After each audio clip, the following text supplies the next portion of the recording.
नमस्कार, आप देख रहे हैं रॉयल बुलेटिन। मैं हूं आपके साथ प्रिया शर्मा। देश में जनसंख्या नियंत्रण को लेकर राजनीतिक और सामाजिक बहस के बीच हिंदू नेता प्रवीण भाई तोगड़िया का बयान एक बार फिर सुर्खियों में है। एक सार्वजनिक कार्यक्रम में बोलते हुए तोगड़िया ने कहा कि अगर उन्हें मौका मिला तो वे ऐसा जनसंख्या नियंत्रण कानून बनाएंगे जिसमें तीसरा बच्चा होने पर सरकारी अनाज, स्कूल में प्रवेश, बैंक लोन और नौकरी जैसी सुविधाएं रोक दी जाएंगी। उन्होंने दावा किया यह कानून देश के हित में होगा और भारत को जनसंख्या विस्फोट से बचाएगा। उनके शब्दों में, देश में मुसलमानों की संख्या बढ़ने नहीं दूंगा, तीसरा बच्चा पैदा करने वालों पर सख्त रोक लगाई जाएगी।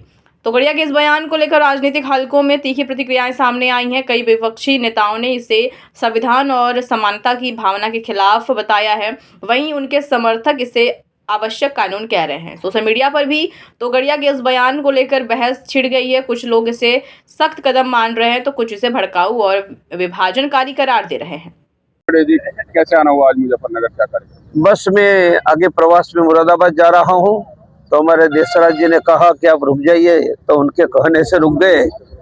और हमारी रुकने की फी, मैं तो कैंसर का डॉक्टर हूँ ना, इसलिए फी मांगूंगा कि मुजफ्फरनगर जिलों में 500 से ज़्यादा गांव और शहरों में हनुमान चालीसा चले, हर सप्ताह चले, और वही हनुमान चालीसा करोड़ों हिंदुओं को मुफ्त में देश के कोने में मदद भी करेगा और हर एक हिंदू और एक मुट्ठी अन्न डालेगा, उससे लाखों गरीब हिंदुओं को अन्न भी मिलेगा।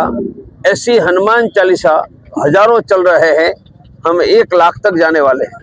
तो सब हनुमान चालीसा तो चल रही है, लेकिन लव जिहाद की एक बड़ी बीमारी अभी भी चल रही है, उसका इलाज नहीं हो पा रहा है। अरे बीमारी के इलाज के लिए तो एक कैंसर सर्जन खड़ा है, और ये कैंसर सर्जन कैंसर का डॉक्टर नहीं है।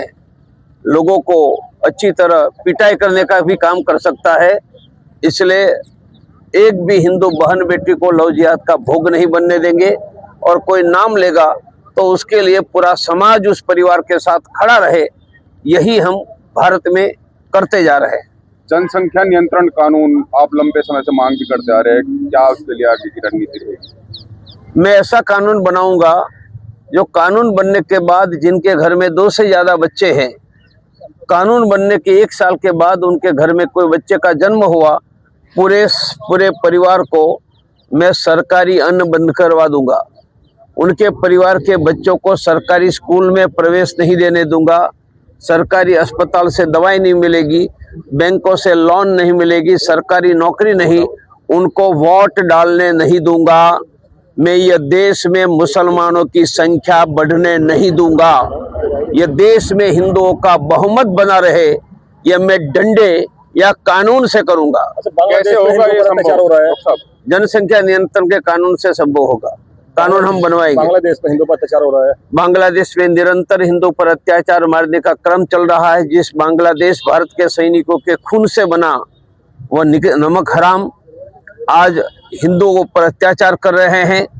भारत सरकार दबाव बनाए, और जैसे अमेरिका का राष्ट्रपति वेनेजुएला में जा सकता है, तो भारत की सेना ढाका में जाकर वहां उनका कोई नमूना बैठा है यूनुस, उनको उठाकर भारत में दिल्ली में लाकर तिहाड़ जेल में फिट कर दो। जय श्री राम। अब देखना होगा कि इस बयान पर सरकार या भाजपा का आधिकारिक रुख क्या आता है, क्योंकि मामला सीधे जनसंख्या नियंत्रण और धार्मिक संतुलन से जुड़ा हुआ है। अगर आपको यह रिपोर्ट जानकारीपूर्ण लगी हो तो हमारे चैनल रॉयल बुलेटिन को सब्सक्राइब करें, वीडियो को लाइक और शेयर भी करें।